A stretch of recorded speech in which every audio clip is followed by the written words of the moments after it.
What's up, sports bettors? Following the line movements, I was able to zone in on 3 very profitable NFL bets for tomorrow. So, if you're looking to make money sports betting, this is the right YouTube channel for you.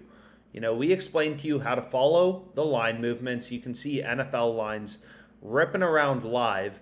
And the way to make money sports betting, it's not about watching highlights of Patrick Mahomes and thinking you have an edge betting on the NFL, a very efficient betting market that has hundreds of millions of dollars. Bet on it every single week, right? That's not how you make money sports betting. The way you make money sports betting is you use all of this data, right? You use all of these real-time odds, all of this market information to zone in on line discrepancies, because not all sports books have the same odds, right? So you can ruthlessly compare lines between bookmakers and hunt for value.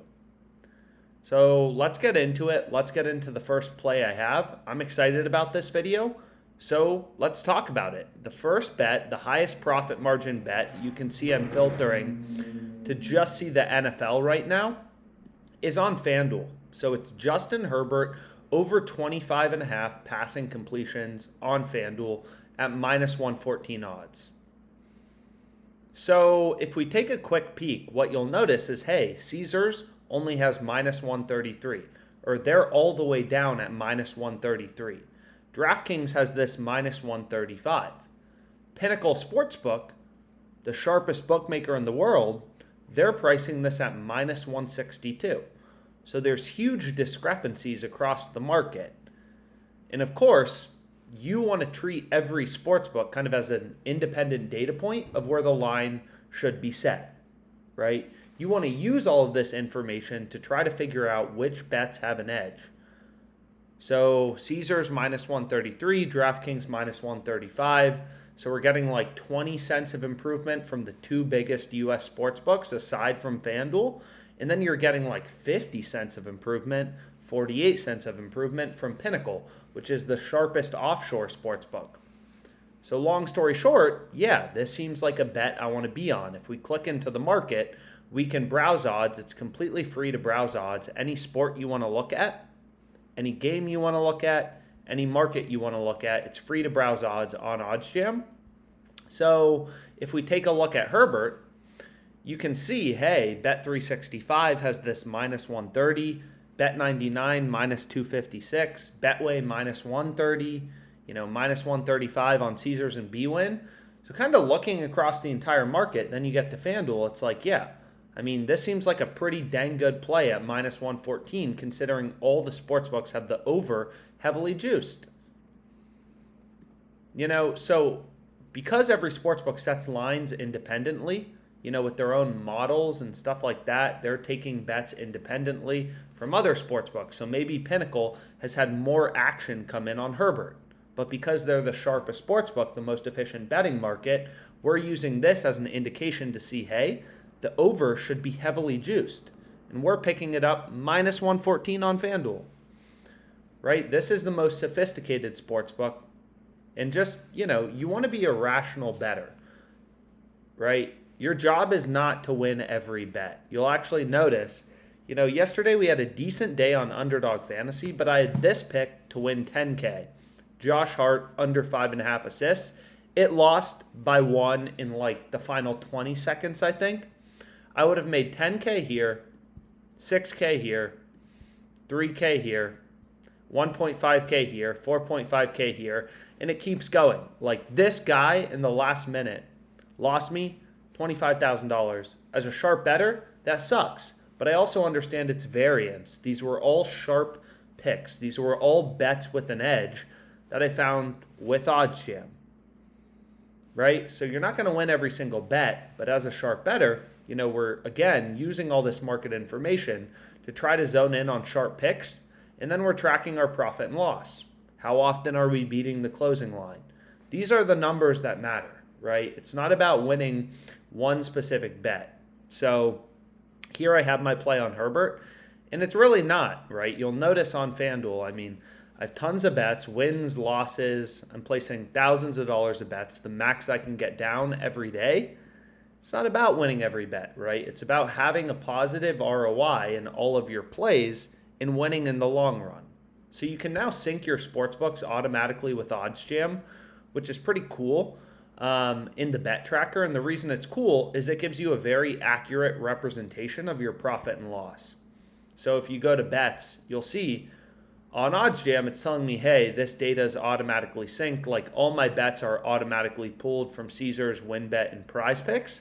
And then they're graded as wins and losses or refunded automatically, which is pretty cool because I no longer have to do it manually, and it will just tell me my profit and loss and my ROI based on all my data on the sports books.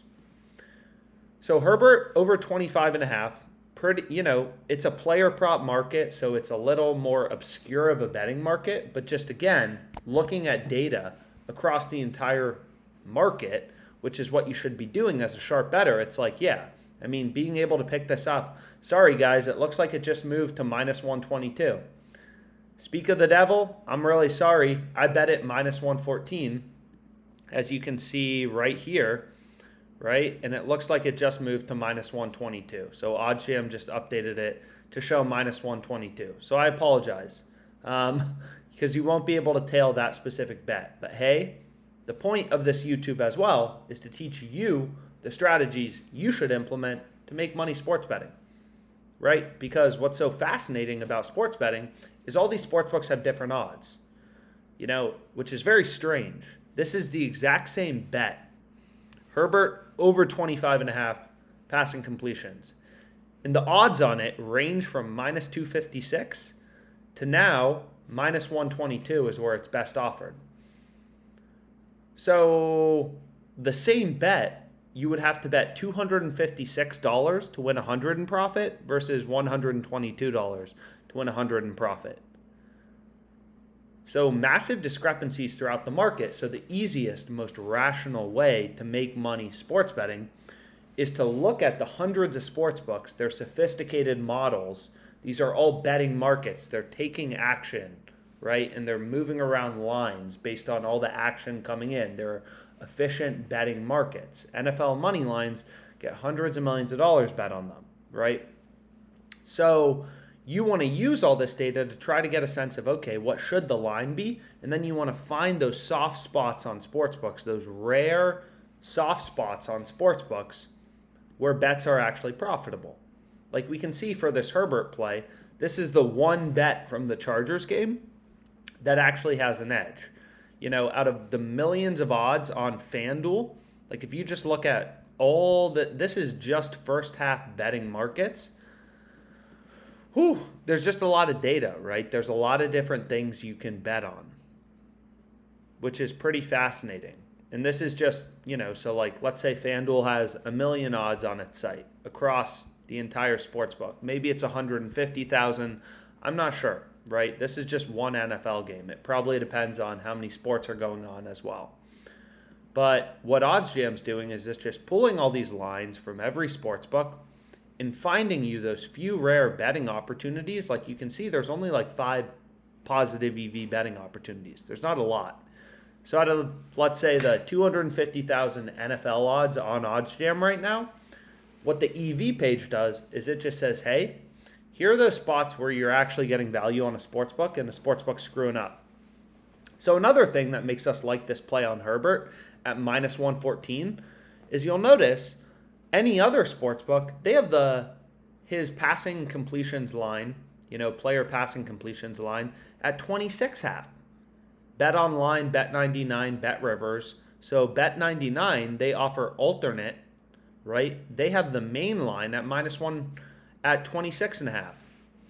So sportsbooks either have the over 25.5 heavily favored, or they have their line set at over under 26.5, like Monkey Knife Fight, Bet Online. So getting over 25.5 at minus 114, which is exactly what we did on FanDuel. So if I go and I take a look right here, right, we got this a completion better than the odds on Bet Online. So let's say Herbert has exactly 26 completions.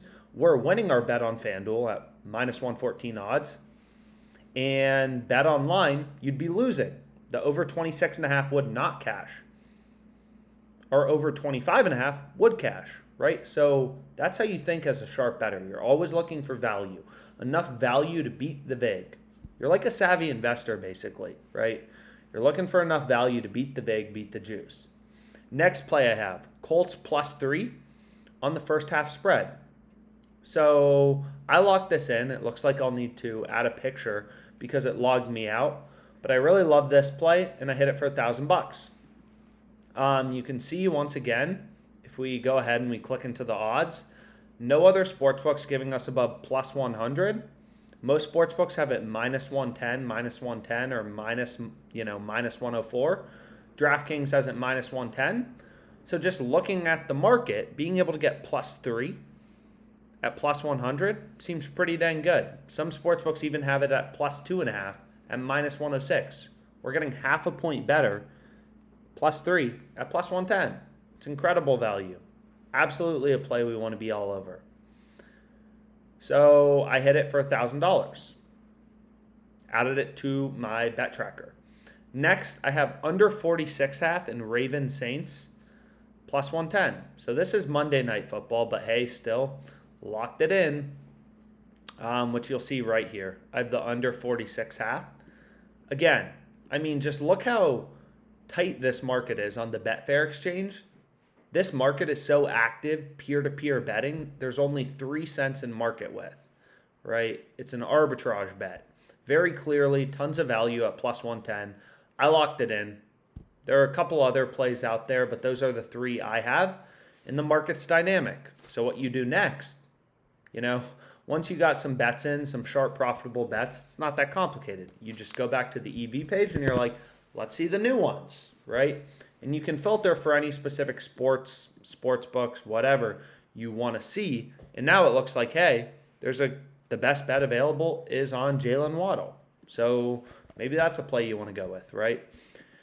Or maybe you just want to bet on the NBA, whatever. Like, people have different strategies when they're using OddsJam. I just bet on every sport. The math applies to any sport type of thing.